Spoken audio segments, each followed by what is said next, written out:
27 जून 2025 रोजी भुलेश्वर मंदिराच्या पायथ्यालगत यवत गावाच्या हद्दीमध्ये एक अज्ञात इसमाचं त्या ठिकाणी डेड बॉडी आम्हाला मिळाली होती.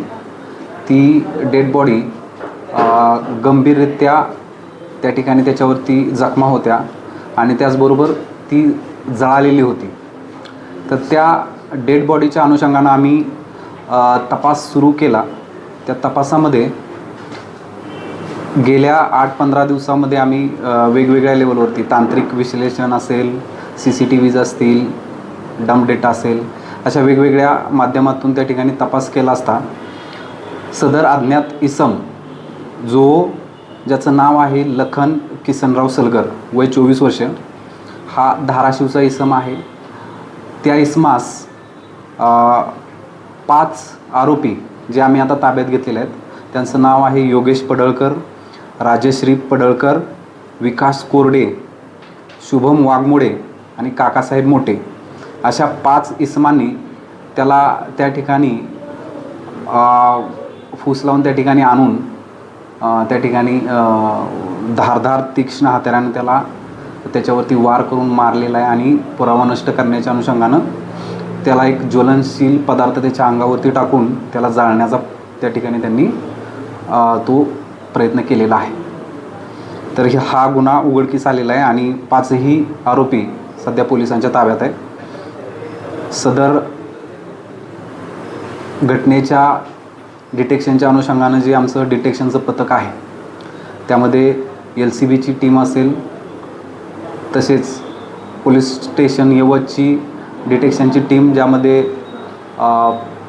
PI नारायण देशमुख,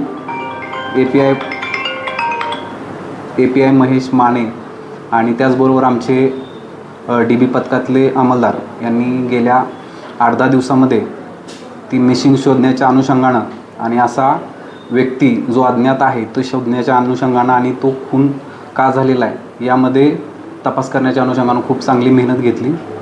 तर मी त्या सर्वांचं जिल्ह्याचे पोलीस अधीक्षक माननीय श्री संदीप गिल सर आणि अप्पर पोलीस अधीक्षक बारामती श्री गणेश बिरादार सर यांच्या वतीनं अभिनंदन करतो.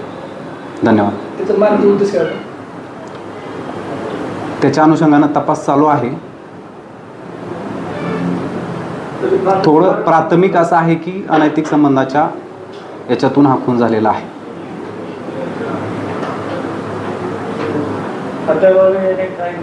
आता तो तपासामध्ये आम्ही ते बघू. अजून तीव्र धारदार तीक्ष्ण हत्यारानं मारलेला आहे. ते हत्यार आम्ही आता आरोपींना तपासामध्ये येत्या काही दिवसात ते हत्यार आणि इतर ज्या काही रिकव्हरी आहे ते घेण्याचा प्रयत्न करू. इसम आहे तो आणि याच्यातले जे आरोपी आहेत ते एकमेकाचे पाहुणे आहेत. त्या पाहुण्यांच्याच अनुषंगानं काहीतरी एक इलिसिट अफेअरचा काहीतरी विषय समोर आलेला आहे. त्याच्यावरती अजून तपास आम्ही करत आहोत आणि सध्या तो तपास झाल्यानंतरच बाकी ज्या गोष्टी आहेत त्या रिव्हील होतील. एकूण आरोपी अटक किती आहेत आणि एकूण आरोपी किती आहेत? एकूण 5च आरोपी आहेत आणि 5ही आरोपी आपण आता अटक केलेले आहेत. आरोपींनी काय त्याबाबत कबुली दिली का? आरोपीकडून आम्ही ज्या पद्धतीनं तपास केलेला आहे त्या आरोपींचं त्या ठिकाणी त्यांचं लोकेशन किंवा त्यांची तिथून जाण्याची येण्याची या सगळ्या ज्या वेळा आहेत त्यानुसार व्हेरीफाय झालेलं आहे. त्यातल्या बऱ्याच आरोपींनी कबूल पण केलेलं आहे. पोलिसांसमोर कबूल केलेलं आहे. तांत्रिक विश्लेषण आम्हाला फार या ठिकाणी कामी पडलेलं आहे. त्यामध्ये आमचे LCBचे जे डंप डेटा ॲनालिसिस करणारे कर्मचारी आहेत त्यांनी खूप त्या ठिकाणी चांगल्या पद्धतीनं, त्याचबरोबर आमच्या पोलीस स्टेशनचेही ॲनालिसिस करणारे जे कर्मचारी आहेत त्यांनी त्यावरती खूप चांगल्या पद्धतीनं काम केलेलं आहे. मृत व्यक्तीचं मिसिंग दाखल होतं का धाराशिवमध्ये? मृत व्यक्तीचं मिसिंग गेल्या 2-3 दिवसापूर्वीच दाखल झालं.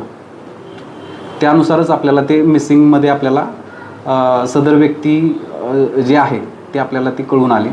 त्या अनुषंगानं चौकशी केली असता तोच व्यक्ती असल्याचं आम्हाला निदर्शनास आलं आणि त्यातूनच पुढं तो गुन्हा निष्पन्न झालेला आहे. महिला आरोपीचं काय सहभाग आहे? म्हणजे प्रत्यक्षात ते महिला- जेवढे हे काय महिला आरोपीचा जो सहभाग आहे तो आता आम्ही सध्याचा जो तपास आहे त्याच्यावरून एवढंच आहे की त्या व्यक्तीला इथंपर्यंत